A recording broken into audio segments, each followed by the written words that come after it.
All right, welcome back, everybody. We're going to be getting into our next section, section number 9. Actually, section 9 and 10 are kind of related to each other. We're going to start to get into some of the more advanced topics, including routing. We're also going to talk about things like Cisco Discovery Protocol, Link Layer Discovery Protocol, and those things throughout these sections here. But this section, we're going to focus primarily on the aspect of routing. If you recall, yesterday we talked about the internet layer, we talked about the transport layer, we looked at TCP and UDP, we looked at IPv4 in depth, and so routing is just another extension really of our exploration of these different layers, and routing occurs at layer 3 of the OSI model. So when you are building an enterprise network, especially if you have multiple subnets and WANs and LANs and different types of interfaces and different types of networks, obviously you're going to need a router in order to be able to facilitate that communication. So what we're going to talk about in this section here is what is the role of a router, what are the router components, what is a routing table, what types of routes will exist in our topology. We're going to talk about administrative distance. I'm even going to get into a brief discussion about the difference between, say, a distance vector routing protocol versus link state routing and what the major difference is there. We saw yesterday in one of our previous discussions kind of the timeline of how routing protocols were developed. We talked a little bit about the concept of classful versus classless routing and what the benefits are of classless routing in terms of subnetting and being able to subnet and use variable length subnet masks in our network. So really the role of a router in a network is to take data from one broadcast domain and move it forward or switch it to a different broadcast domain, ultimately trying to get that information to its final destination. Routers do this by analyzing the packet header information. Specifically, they look at the destination IP address in the packet header, and they make a forwarding decision based on that destination IP address. Unlike a switch, though, and this is really important to understand, switches flood information when they don't know where the destination is. Routers drop information when they don't know where the destination is. Routers never flood information. So there's one database inside of a router that provides us the ability to make a forwarding decision, and that is called the routing table, or more appropriately called the global routing information base, or the global RIB. When the router receives a datagram, it does analyze the frame information of that datagram. Remember, frame is layer 2. It looks at the frame information of the datagram, but only for the purpose of identifying whether or not it needs to open up that datagram and process it. Once it's determined that it needs to open up that datagram and process it, the frame no longer matters. The layer 2 information no longer matters. So let's say, for example, host A here wants to talk to host B. All right? The source MAC address of the frame from host A is going to be the MAC address of A. The destination MAC address of the frame generated by host A is going to be the router's interface. Because again, routers operate at layer 3 of the OSI model. Frames are layer 2. Switches use frames to make forwarding decisions. So the only importance of that frame is to get the data over the local LAN to the router. So the source MAC is A, the destination MAC address is going to be the router. When the router receives that data, it looks at the layer 2 header, the frame header, and it says, is the destination MAC address my interface? Assuming we're running Ethernet. Not all interfaces have MAC addresses. There are some interfaces that don't have MAC addresses. But is the destination MAC address my interface? If the destination MAC address is not my interface, I discard the frame. I simply ignore it. If the destination MAC address is my interface, I process the payload information. I don't make a forwarding decision based on the frame. I have to open up the envelope, if you will, the frame being the envelope. I discard the envelope. I throw away the frame information, right? I don't care about that frame information anymore, and I look at the destination IP address in the packet header at layer 3. I compare the destination IP address of the packet to my routing table, and I say, do I have a destination in my routing table for this packet? Okay? Now that could be a directly connected route, which it would be in this particular case, or it could be a dynamically learned route from a routing protocol or routing process, or it could be a static route, which is a route that you define as an administrator. So there are 3 fundamentally different types of routes in a router. Connected routes, which are routes of interfaces that are physically connected to the router. Dynamic routes, again, routes learned through a dynamic routing process like Ospf or Eigrp or BGP. And then finally, static routes, which are routes that you define as a network administrator. Once I've determined that there is a destination, what is the ultimate goal of the router as far as routing that data? Where am I sending that data to? There's a specific term that we use to describe that. It is called the next hop. We're sending the information to the next hop. Now, in this particular case, there really is no next hop because the destination is directly connected. But if there was another router downstream, I would be addressing or sending that packet to that next router. Routing is always about getting the packet to the next hop. That's a very, very important concept. We never really define specifically the entire path. We say, okay, it's almost like passing the baton in a relay race, right? My goal is to get this baton to the next racer. I'm not trying to get to the finish line. I'm trying to get the baton to the next racer. And I hand off that baton, and then that racer is responsible for taking that packet down the track to the next racer, and then to the next racer, and then finally to the destination, the ultimate destination, which is the final host. All right? So the router has done its process. It's looked up the destination address in the routing table. And again, we're matching network destinations. We're not matching specific hosts. This is where those network IDs that we talked about yesterday come into play. But we match the destination network. I've made a decision that I'm going to route the packet out of this interface. What do I have to do with that packet next? I have to put it back inside of another envelope. I stripped off layer 2 on the ingress interface. I need to rebuild layer 2 on the egress interface. What is the source MAC address of that frame going to be as it leaves the router? It's going to be the interface of the router. This fast Ethernet interface has a MAC address. That becomes the source MAC address of the frame. The destination MAC address would be the host. So we do a layer 2 rewrite or a layer 2 strip and replace every single time we go through a router. Every time. There's no exception to that rule. Layer 2 frame information never makes it through a router. Ever. Okay, so layer 2 is always stripped off and then always recreated on the other side. Now, it may not always be Ethernet to Ethernet.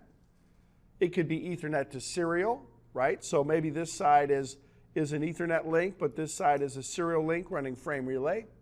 Or maybe this side on the left is an Ethernet link, and this side is a serial running PPP. But layer 2 encapsulation is always going to be recreated. Okay? So in this particular case, we have 2 separate broadcast domains, LAN A and LAN B, and the router is responsible for switching data from one broadcast domain to the next.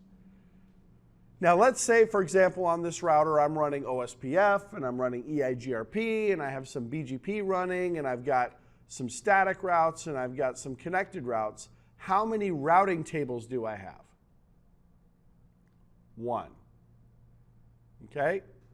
The router's only going to have 1 routing table. The exception to that is if I'm running multiple protocol stacks. If I'm running IPv4 and I'm running IPv6, we would have a separate routing table for v4 and we would have a separate routing table for v6. But it doesn't matter how many routing protocols I'm running. It doesn't matter how many types of routes I have. I only have 1 routing table. And what goes into that routing table? The best possible path.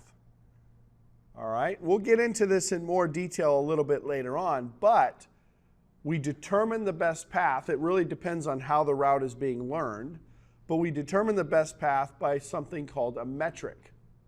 We use metrics to determine the best path. And again, Eigrp has a different way of calculating a metric than Ospf does, than ISIS does, than BGP. Each of those algorithms or each of those protocols have different algorithms for deciding the best path. All right? All right. Now, I already mentioned this, but they mention it again here. Routes that are physically connected to the router. These are called directly connected routes. So this particular router has 3 directly connected routes. This router here has 4 directly connected routes. How do directly connected routes actually end up showing up in the routing table? I go to the interface, fast Ethernet, serial, whatever the interface might be. I assign an IP address and a subnet mask to the interface, and I turn it on. That's it. Directly connected routes show up automatically in the routing table. As long as the connected interface is in an operational state, as long as it has a valid IP address and a valid mask, that route will show up in the routing table. All right? But what about from router X's perspective? Router X is sitting here on the left.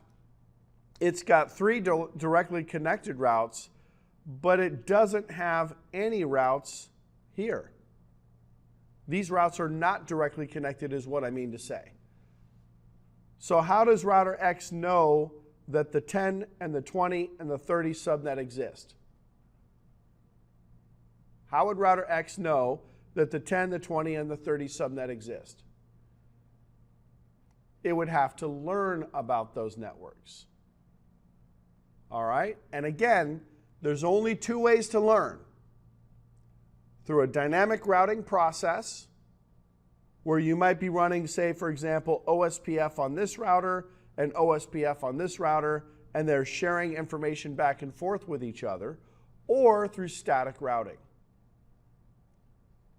Maybe through static routing they can learn information, right? Where you as an administrator, you come into the router and you say, hey, router X, if you want to get to the 10.10.10 subnet, send your packet to this neighbor.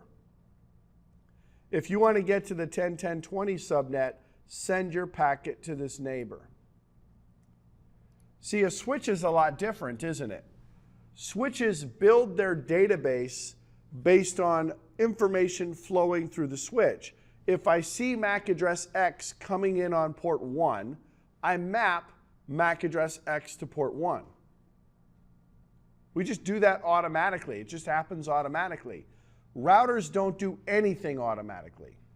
Even if router X happened to see a packet for some reason, router X happened to see a packet come in on this interface from 10.10.10.10, it's not going to automatically say, oh, well, that means the 10.10.10.10 subnet must exist on that interface. You have to explicitly tell the router how to route. All right? That's a very, very important distinction between switching and routing. Routers don't do anything automatically. They have to be told what to do. All right, and that's, of course, what we're going to be seeing hopefully later today as well as tomorrow when we get into OSPF and we start talking about configuring OSPF. All right. What are some of the router components? Obviously, Cisco has lots and lots of different router platforms. They have small routers, and they have big routers, and they have routers with kind of fixed configurations, and they have routers with modular configurations where you have these interchangeable slots. This is an example of one of those routers. This happens to be a 4000 series router. And we can see here that we've got different types of interfaces. There's a 4-port serial interface. There is a 4-port, looks like a, I don't know, let's see here. If I zoom in, I can't really tell. The image is a little bit fuzzy, but it's either fast Ethernet or gigabit Ethernet, most likely gigabit Ethernet. And then we have some SFP slots here that correspond to these gigabit Ethernet ports. So this is, 4 different gigabit Ethernet ports. They might not actually be 4 different ones. They might be, these might be the optional ports to these. So you can put in a fiber module and so on to be able to connect a fiber interface, right? But routers also have the same types of components that we saw with our switches. They have different types of memory. They have a CPU, they have a motherboard, they have RAM, dynamic memory, they have NVRAM, which is our non-volatile memory. Remember what's stored in RAM? Running config, right? Our running config is stored in RAM. This is also where all of our dynamic databases are constructed. NVRAM is where we store what? Startup config, right? The startup config is stored in NVRAM. We have our boot ROM, which is like our boot flash. And then we have our regular flash, which is basically like our hard drive for the device. That's where our iOS is stored, and other files that are necessary for that router to function are stored there as well. Okay? So the CPU is certainly the main processing unit, if you will. And that's actually one thing that I wanted to talk to you guys about, because we haven't seen it to this point yet. But there's a concept in these platforms. There's basically 3 planes of existence on these devices. And let me pull up a diagram real quick here. Let's say, yeah, this one is probably a good one. It doesn't have the management plane, but I can explain the management plane function to you guys a little bit later on. So let me pull up this image and drag it over. So devices have, and this applies to switches as well as routers, they have 3 planes of existence. They have what we call the control plane, they have the data plane, and they have a management plane. The control plane is the CPU functions. Those are the processor level functions. That's where our routing protocols operate at. That's where ARP caches are built. And all of the higher level functions are built at the control plane. Basically, the CPU processed functions.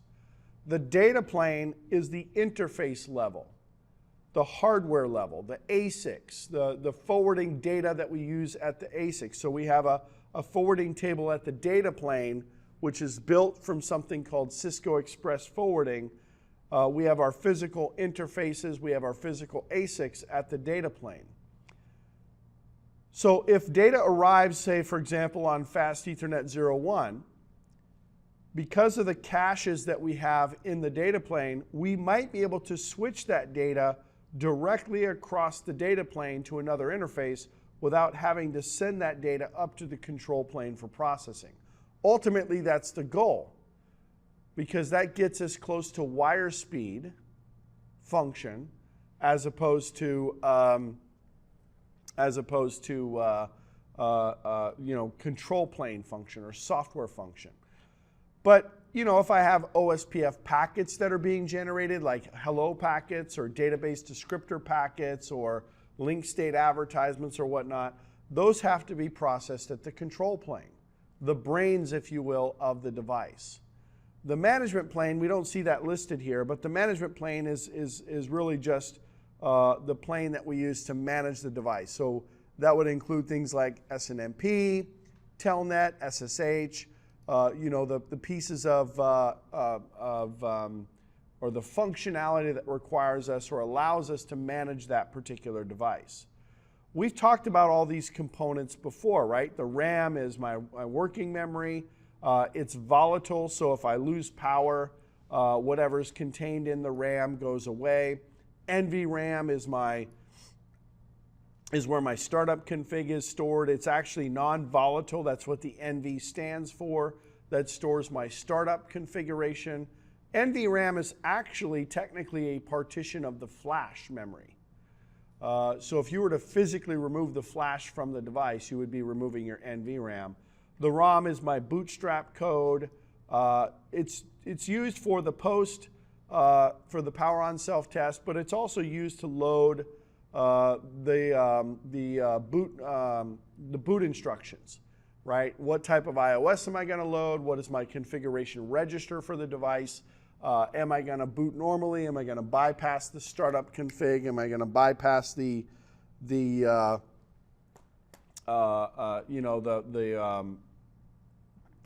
the startup config, but the iOS loading and stuff like that.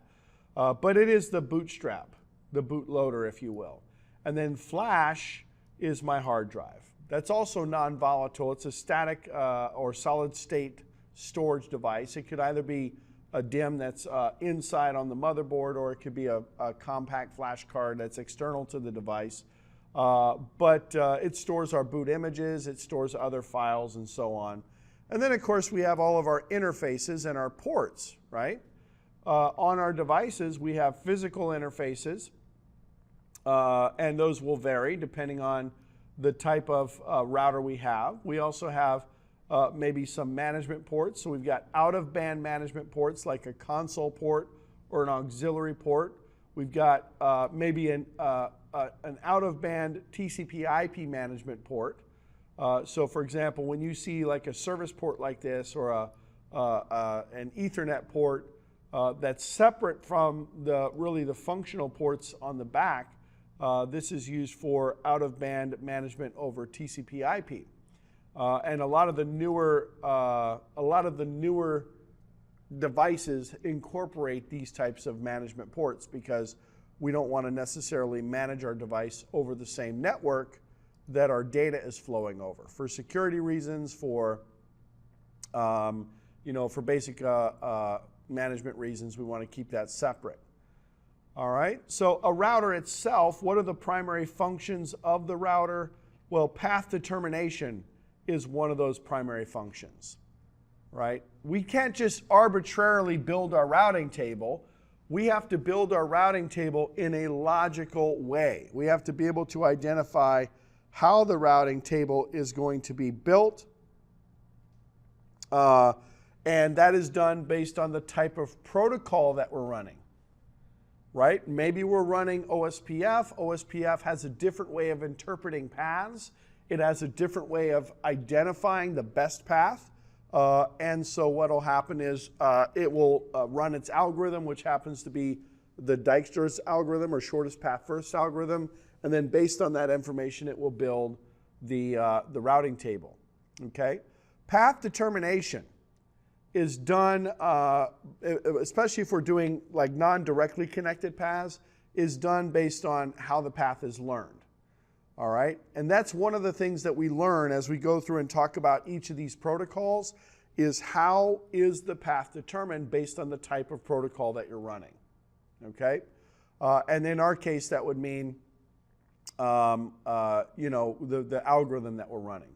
Notice it says here the router is called, well, let's actually go back a little bit. It says here, routers use their routing tables to determine how to forward packets. Each router maintains its own local routing table, which contains a list of destinations that are known to the router and how to reach those destinations. There's actually two variables that allow us to define how to reach a destination on a router. What is the exit interface What is the next hop? Okay? We'll get into this a little bit later on when we talk about the routing table, but oftentimes that's a recursive process. So we learned about a destination via Ospf. Okay, that means that that network is not directly connected, but that route points to a next hop. That next hop is directly associated to a connected route. So we learned about the final destination through Ospf, and that Ospf route points to a next hop, but the next hop is tied to a connected route, not the Ospf route. So there's always kind of this recursion, if you will, in the routing process. And I will show you that when we get into our discoveries later on. We're doing our Ospf discoveries. We'll talk about that, okay? So it examines the destination IP of the packet. It searches for the best match between the destination address and what's in the routing table. By the way, it is entirely possible to have more than one route in the routing table to match a destination. In that particular case, there are a specific set of tiebreakers that we use to determine which route we're going to use. We don't ever route, unless we're doing Ecmp, equal cost multipath routing, we don't ever route over multiple interfaces. We route to one destination. I don't want to talk about that right now, longest match routing versus administrative distance versus metric and so on. There's lots and lots of different ways to determine which route to use. So we'll get there eventually. We'll start to progress and kind of learn that information as we go through. All right? We may match to a directly connected route, or we may match to a dynamic route or a static route that points to a directly connected route. But we always send the traffic to the next hop. Routing is always about sending the packet to the next hop, not sending the packet to the final host.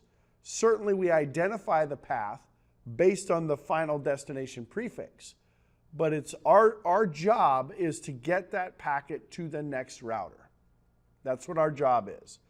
So the packet forwarding process is the second part. Once I've determined that I can route, the next step is to actually forward the packet. And this is what they're describing in this particular case based on this diagram is that packet forwarding process, which is what I described on the previous diagram, which is where we strip off layer 2 and then we make a routing decision, and then we have to re-add layer 2 back, and then we route the packet to its destination. So here's the routing table for A. Notice there are 3 interfaces attached to this router.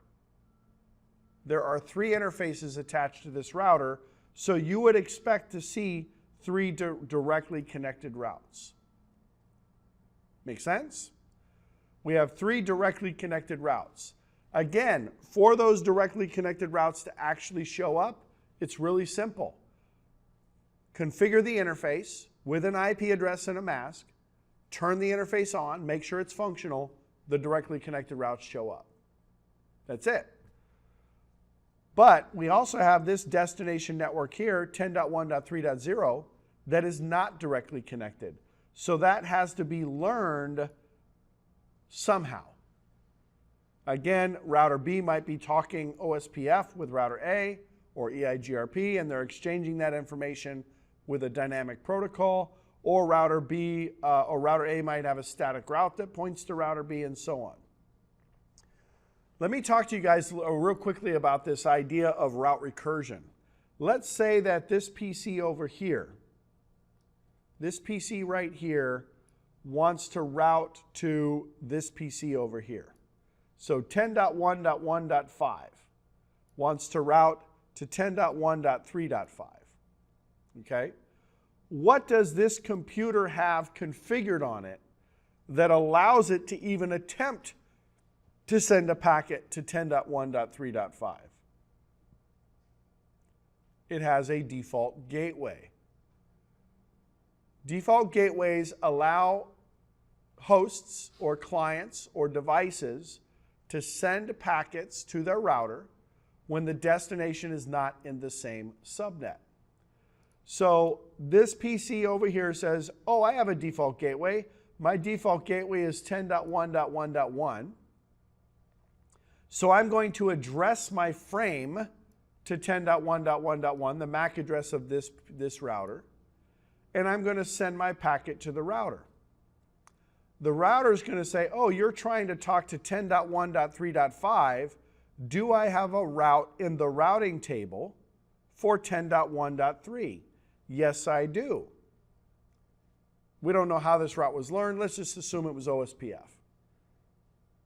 I've got an Ospf route in my routing table that says, if you want to get to 10.1.3, you need to send the packet to 10.1.2.2, which is a next hop.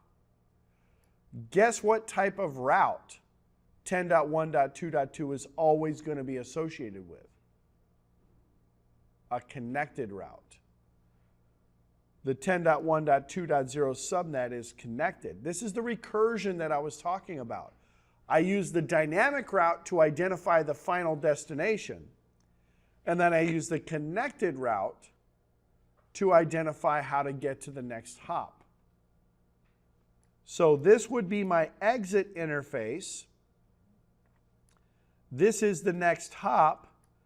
So I build my datagram and I send it to router B. Guess what happens?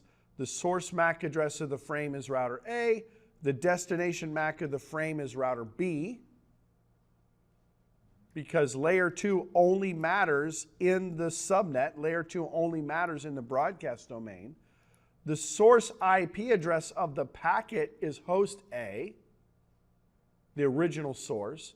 The destination IP address of the packet is host B.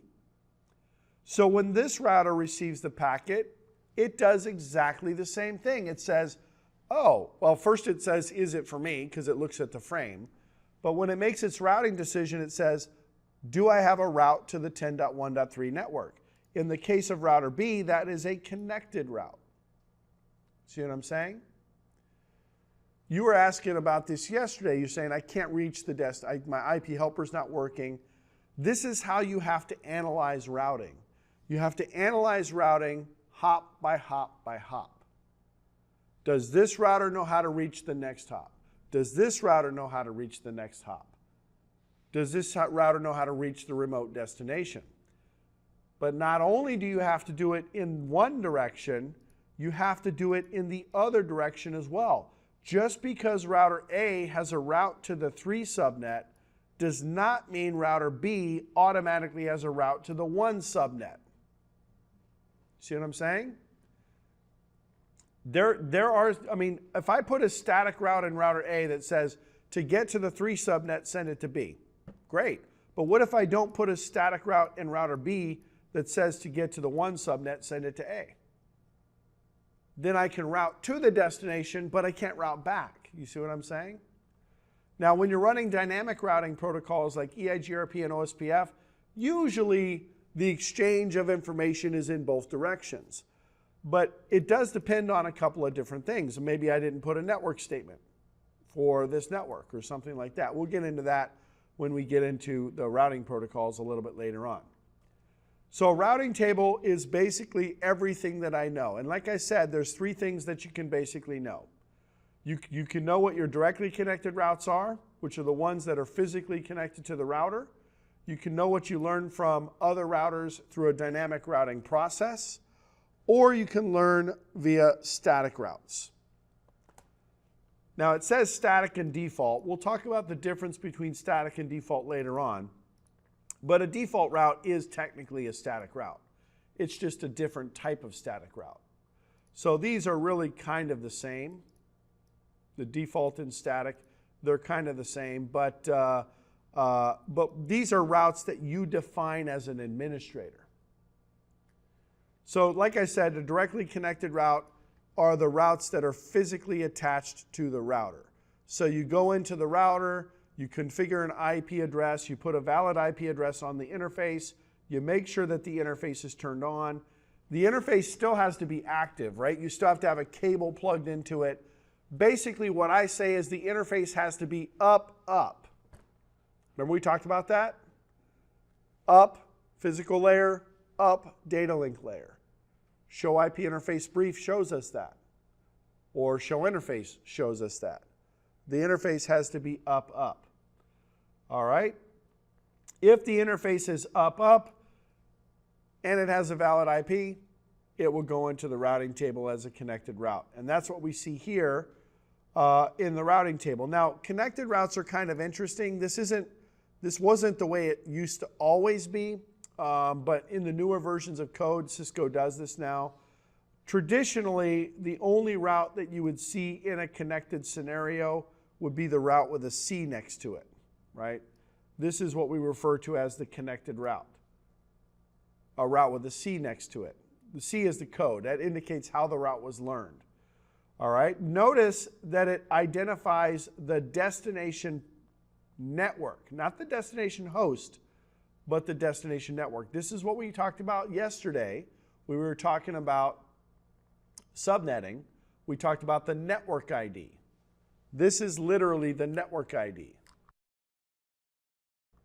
All right? It is directly connected, and here is the exit interface. Now, what Cisco does now is they also add something called the local route. The local route represents the address on the interface. You will never see a local route without a connected route. Local routes are directly associated to connected routes. We don't use local routes for routing, but the local route is there to identify the address of the interface to basically identify how the router is participating in the subnet. All right? So the C indicates how the route was learned. It was a connected route. If it was Ospf, maybe it's an O. If it's BGP, maybe it's a B. If it's a static route, an S. If it's Eigrp, it would be a D, because E was already taken by EGP. All right, so it's the routing table is a very simple kind of thing that we analyze, and again, it's pretty common across most platforms, even across vendors. The routing tables are kind of built the same way. The other option we have is to learn routes via dynamic routing. And we've been doing routing for decades, right? I mean, the first routing protocol came out in the mid-'80s. EGP was 1983, I think, the very first routing protocol. So it's been around for a while. But even to this day, we really only have a handful of routing protocols. There are basically 5 major routing protocols: Ospf, Eigrp, ISIS, BGP, and RIP. I'd say RIP last because RIP is kind of a useless routing protocol. All right? Now, that doesn't mean there aren't other ways to learn routes and there aren't other routing protocols, but these are predominantly the most common routing protocols. In fact, the 2 most common routing protocols are Ospf and BGP. Not that Eigrp isn't a good routing protocol. It is a good routing protocol, but up until only recently, it was proprietary to Cisco. So Ospf became kind of more of a popular routing protocol because it was open standard. IETF. It's an IETF routing protocol. All right. Now, these routing protocols themselves are vastly different. Vastly different. Routing protocols like Ospf and Eigrp, they have some similarities. Maybe similar data structures like neighbor tables and topology tables and so on. They have similar message types like hello packets and updates and replies and queries and so on. But they are completely different protocols. A dynamic routing protocol allows me to learn about destinations automatically. So it's like if all of us are routers in this network and we all want to exchange our information, we can agree to use a single language to do that. Could be Eigrp, could be Ospf, whatever. Okay? If you're really interested in learning more of the advanced stuff about these routing protocols, because we only really talk about basic Ospf in this class, go to the YouTube channel, check out the ENARSI course. That's the advanced routing course. And there are several videos out there about advanced Eigrp, advanced Ospf, basically the same types of recordings that we're doing for this class, but for those advanced routing protocols. And by the way, all those, the labs, the demonstrations that you see in those videos are built in GNS3 using the same platforms that we're using in this class. So you could actually probably kind of build your own platforms and start practicing those topologies as well. All right, there's a lot to talk about when it comes to dynamic routing protocols. When I teach my CCIE class, for example, I'll spend 20 hours talking about Ospf or 20 hours talking about Eigrp. So we're just scratching the surface in this class about what these protocols do, how we configure them, how we manage them, and so on. I'll try to give you as much information as possible. Obviously, we have a lot of information to cover here, so this is really just basically an introduction, if you will, to these protocols. All right, but like I said, the routing information protocols, we identify the route source. So for example, how was the route learned? Maybe it was learned through Ospf. That's a 0, but it should be an O. Maybe it was learned through Ospf, so you would have an O next to the route. And even in Ospf, there's different types of routes. There's OIA, there's OE1, OE2, ON1, ON2, O, and so on. So there's different ways to learn routes even within the protocol itself. We have a destination network. That destination network, let me just go to the diagram here and kind of describe what we're seeing in the diagram. You have the destination network, right? And that destination network allows me to identify the destination prefix that I'm trying to reach. So here's that code that indicates how the route was learned. Here's the destination network, which is my overall destination. I'm going to skip over the middle part real quick. This is the next hop, which is going to be tied to some sort of connected route. This is how long the route has been in the database or how long it's been in the database without being updated or changed. And then this is the exit interface that I go out of to reach that destination. But what's in the brackets here? That's kind of important actually when it comes to routing. What's in the brackets defines two things. The first thing is something called administrative distance, which we'll talk about a little bit later on in this section here. The second thing is called a metric. That value is called a metric.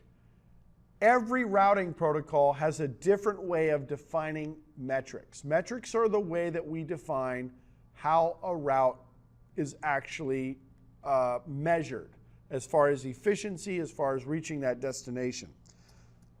Let me explain a couple of things here because this is a really, really fundamental concept to understanding routing. All right?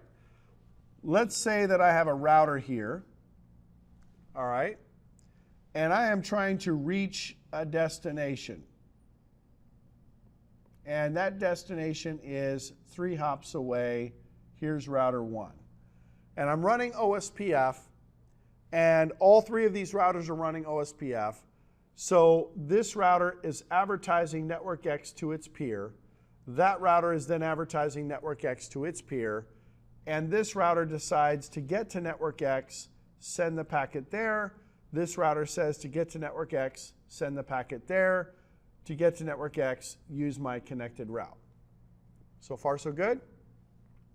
So this is an Ospf route. This is an Ospf route, and that's a connected route. And then, of course, I would have to have a path going back to reach maybe a destination going back as well.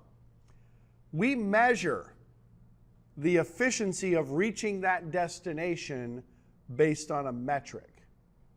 Based on a metric. We don't have to get into the specifics of how metrics are calculated in an Ospf.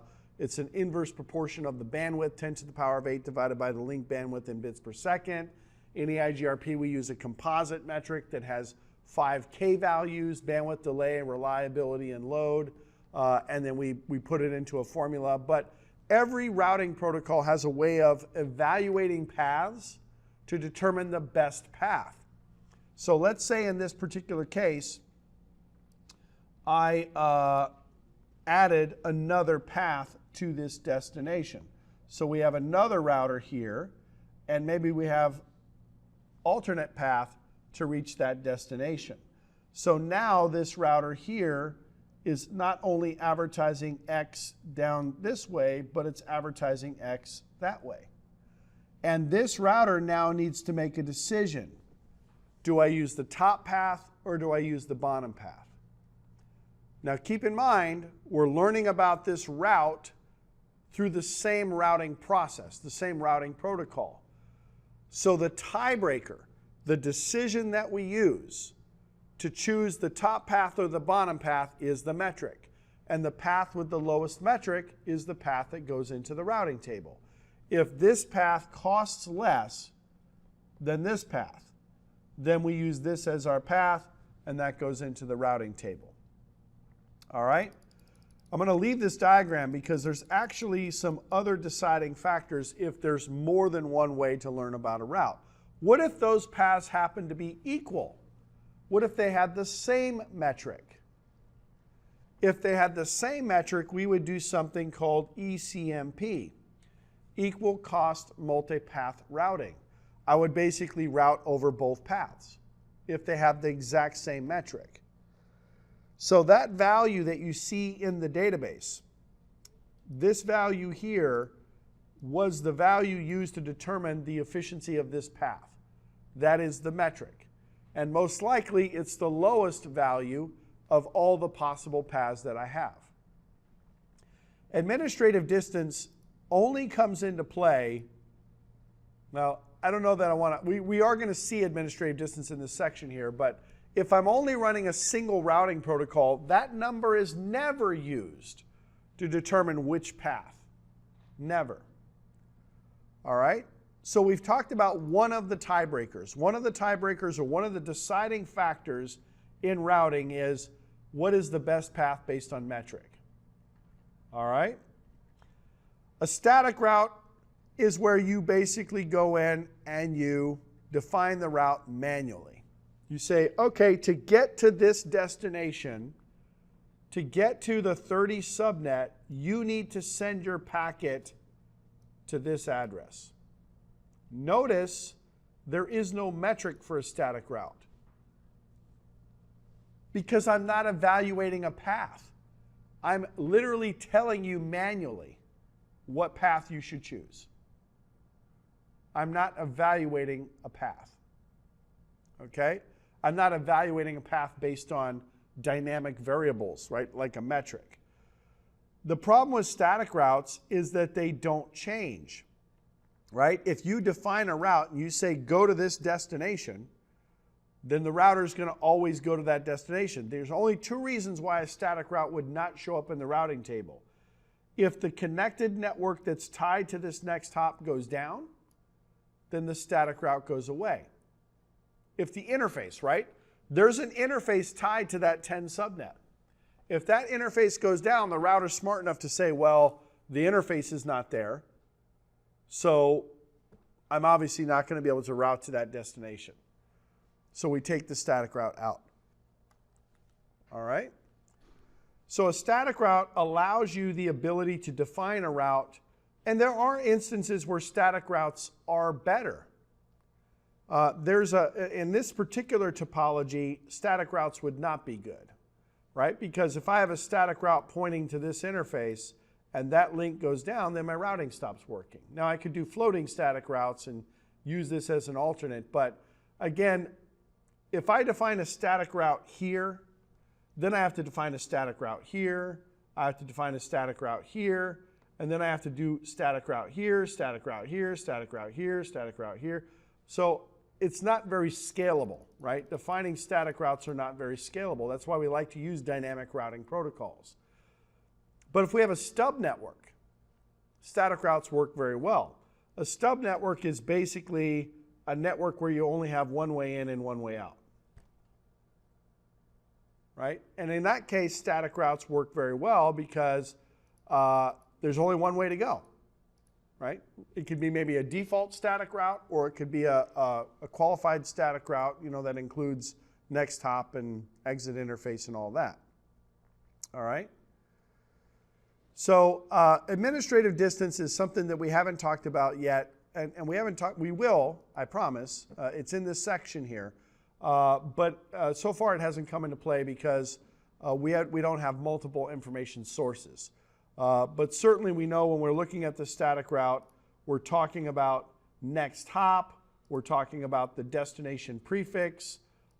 This is the prefix.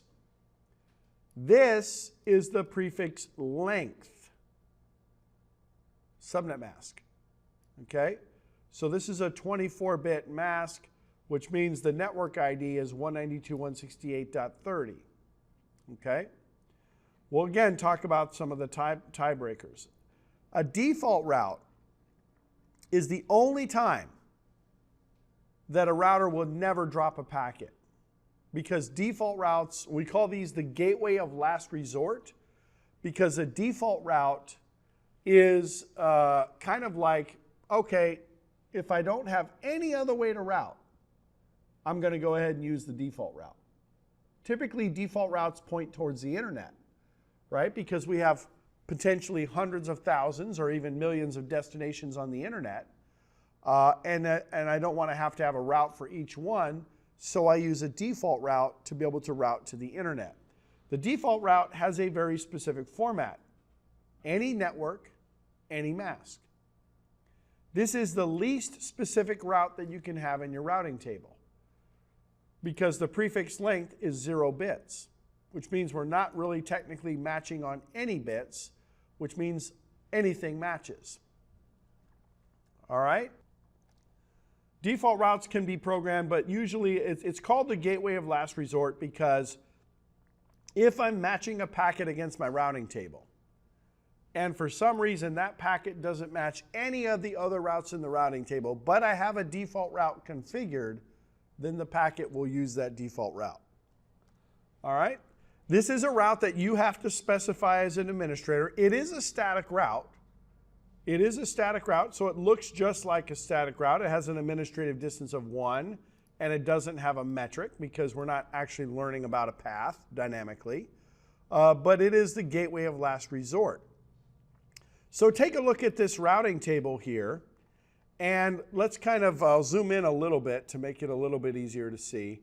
Let's look at what's in this particular routing table. First of all, we look at the routing table by using the command show IP route. Now, it would be slightly different if we were running VRFs, right? If we're running a virtual routing instance, we would do maybe a show IP route blue or show IP route green or whatever based on the VRF name. And we would also have a different command for IPv6 if we wanted to see an IPv6 route. But these are all the ways that we can learn routes in a Cisco router. Local routes, connected routes, static route, RIP route, BGP, Eigrp, Ospf, there's several different Ospf, ISIS, on-demand routing, basically all the routes that we talked about primarily. The gateway of last resort is set, so this particular router has a default route. You can always see the default route because it's the route that has the asterisk next to it. It doesn't necessarily have to be static, by the way. You can actually learn default routes through dynamic routing protocols as well. Ospf has something called default information originate that allows me to inject the default route into an Ospf domain. So a default route doesn't always have to be static. All right? We've got a connected route and, of course, the associated local route. We've got a RIP route. We've got an Ospf route. We've got a Eigrp route. And we've got a couple of static routes and then another connected route. All right?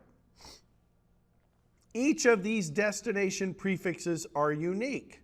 172.16/16, 172.16.1, 192.168.20, 192.168.30, 192.168.10. But let's talk about the second tiebreaker. This is really, really, really important. we have overlapping routes. 172.16.00/16 and 172.16.1.0/24. Isn't 1.0 included in 172.16.00/16? So what happens if I send a packet to 172.16.1.1? Am I supposed to match the RIP route, or am I supposed to match the OSPF route? I'm going to match the OSPF route. Why? Because it's the longest match. That is the next tiebreaker that we talk about. Routers always do longest match routing. It doesn't matter that it's OSPF or RIP. It could be the other way around. The longer match could be RIP and the shorter match could be OSPF. It doesn't matter. Longest match routing is always used because technically every single packet also matches that route. So there's technically 3 routes that match the 172.16.1.1 packet. But this is the shortest match. So that's the last route I would ever use. That's why it's called the gateway of last resort. All right? So longest match routing always is going to be a deciding factor. Of course, for the Eigrp route and this static route and this connected route, it doesn't really matter, even though they're kind of in similar address space, right? 192.168, they're uniquely different prefixes. One is a 20, one is a 30, one is a 40. And actually, this routing table is not complete. They only showed you the actual routes, but you would also, and I'll show you guys this later, you would also see entries in this database that don't have a code next to them, because the routing table is actually organized by prefixes. All right? In fact, it's always organized in numerical order, with the exception of the default route. So 10 is before 172 and 172 is before 192. We do not process the routing table top down though. We're not trying to say, okay, check this route first, check this route second. We match the destination packet against the prefix. Would you say that it being in numerical order is more so for like user benefit? Yeah, it kind of makes it easier to parse the table, and it has nothing to do with the order of operations though. It has nothing to do with how the routes are processed. All right. So we talked about the C as a connected route, the L is a local route, R is a RIP route in this case. RIP is just another dynamic routing protocol. It's a very, very bad dynamic routing protocol, but it is another dynamic routing protocol. O for OSPF, D for Eigrp. The D is actually, E was taken by Ecmp. Remember, Ecmp was the very, very first routing protocol that was invented. It doesn't exist anymore, but for some reason they still have a code for it, right? You can see the code. Actually, is it even in here? Nope. So they've removed it because it's a deprecated protocol, but they didn't rewrite Eigrp to use it. You do see E1 and E2 for external OSPF, but those would have an O next to them. OE1, OE2, ON1, ON2, OIA, these are inter-area, these are, we get into that, maybe. We certainly do in the CCNP enterprise class, but all right. So, and then the S is a static route. Asterisk just indicates that it's a static route. It doesn't necessarily mean that it is a default route, right? S doesn't, always mean a default route. The asterisk always means a default route, or a default candidate at least. All right? So path determination, as we mentioned before, the way that we determine the best path, what is the best path to the destination network, is the metric. Now, metric is a term that we use generically to describe the evaluation of a particular path. All right, so for this, in this particular example, if bandwidth is part of that consideration, which it is primarily for most modern routing protocols, Eigrp, a major component of the metric is bandwidth. In OSPF, the only component of the metric is bandwidth. So would I take the path going this way from router 1 to router 2, or would I take the path going to router 3? This path is a gig, this path is 100 meg, so most likely I would choose the path to router 2. Different routing protocols have different ways of evaluating paths.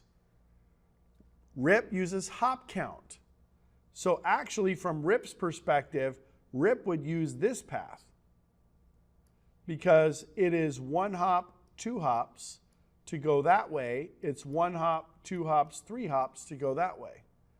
That's one of the reasons why RIP is such a horrible routing protocol. It uses hop count as a metric, not bandwidth, or not something in relation to the efficiency of the link.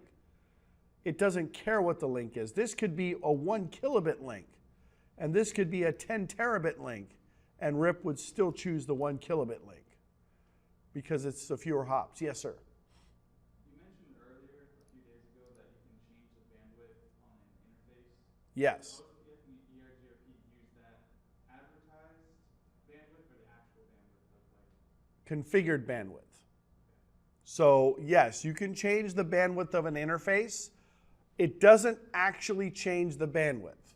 It doesn't change the physical throughput of the interface, but it changes how algorithms look at the interface. And it doesn't matter. It could be a T1, and the maximum practical throughput of a T1 is 1.544 megs, but you could set the bandwidth of a T1 to 100 megs, right? It doesn't change it to 100 meg. It just changes how processes evaluate that path. And it's not just routing protocols, right? It could be QoS. If you have some sort of QoS policy that is measuring or determining path based on bandwidth. So there's a lot of ways to influence path selection. We call that traffic engineering or routing based on policy or whatever. But yes, we're not measuring the actual throughput. We're measuring bandwidth based on a theoretical value, a theoretical value, the configured value, or the default value for a particular interface, right? Fast Ethernet, 100 meg per second, gigabit interface, 1 gig per second, and so on. All right? But yes, that is a way, by the way, of influencing path selection by changing the bandwidth. Of course, RIP doesn't do that because RIP uses hop count as a metric, so it doesn't make a very good decision, right? Eigrp, Ospf, they use bandwidth as part of their metric.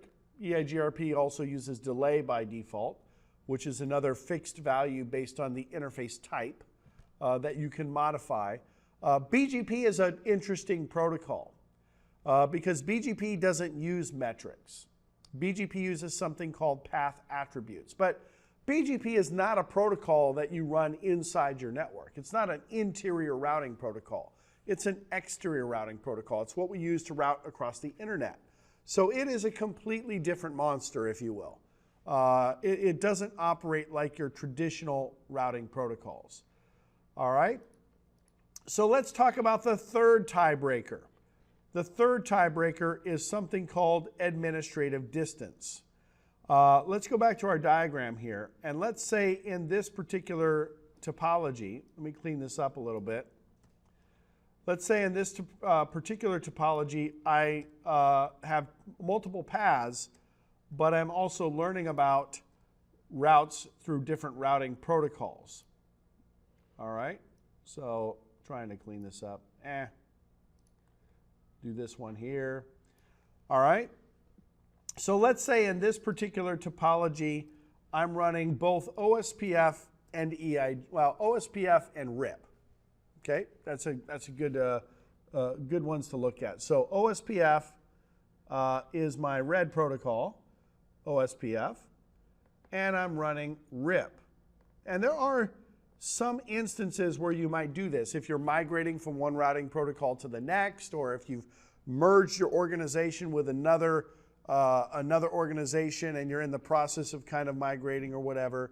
It is possible. You can actually run 3 or 4 different routing protocols if you want to. There's really no reason to. There's no reason to run multiple routing protocols, but there are special cases where that might happen. We're talking about administrative distance in this particular case.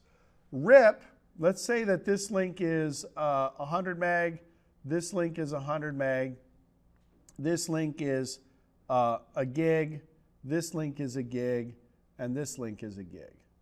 All right? Ospf is going to choose this path because one of the major components, or pretty much the only component of the Ospf metric, is bandwidth.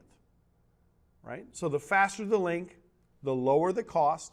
The lower the cost, the better the metric, so we choose that path. So router 1 is going to have an Ospf route that chooses that path. RIP is going to choose this path. Why? Actually, RIP would load balance. Let me change it. Let me change it. I'm going to put a router here. I didn't count correctly. There's a router there. Okay. So obviously RIP is going to choose the top path, fewer hops, right? It's basically 2 hops to reach the destination. The bottom path is 3 hops to reach the destination. So we have a RIP route in the table. The metric for RIP is hop count. The metric for Ospf is cost based on bandwidth. There's no way to compare those metrics. So we have to make a decision. We can't do both. We have to choose a route. Now we know, obviously, logically, which one would be the better one to choose, right? Ospf. It's making a better decision. The way that we define which protocol we use is a value called administrative distance. Administrative distance defines the trustworthiness of a protocol, or the trustworthiness of information sources. All right? So for example, I'll just write some down. There's some in the book, but I'll write them down. A connected route, 0. Static route, 1. Let me clean this up a little bit so I have more space to write these. All right? Connected route, 0. Static route, 1. eBGP, 20. That's supposed to be a P. All right. Eigrp, 90. Ospf, 110. ISIS, 115. RIP, 120. What do you think is better? Higher or lower? Lower. Connected routes are the most trusted routes because they're physically attached to the router. Static routes are trusted because you're the administrator. You're telling the router how to route. The router better listen to you because you know what's best, maybe. So in the case of RIP versus Ospf, RIP has an administrative distance of 120. Ospf has an administrative distance of 110. The Ospf route would be used, and the RIP route would be ignored. Keep in mind, the only time that administrative distance comes into play, the only time administrative distance comes into play is if we're learning about the exact same route from 2 different information sources. All right? It is not used as a tiebreaker if the routes are different. Administrative distance is a value that we use when we have the exact same route from 2 different information sources. I just decided to pull up the whole table for you. This is Cisco, by the way. Other vendors might have a different way of defining their administrative distance values. Connected route 0, static route 1, Eigrp summary. We'll probably not talk about that in this class. Not really that relevant because it's only locally significant to the router.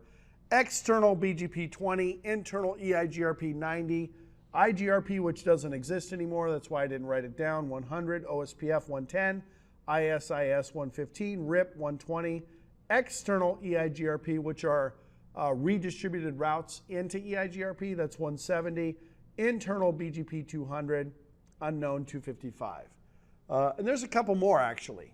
They're not, this isn't the entire list, but these are pretty much most of the protocols.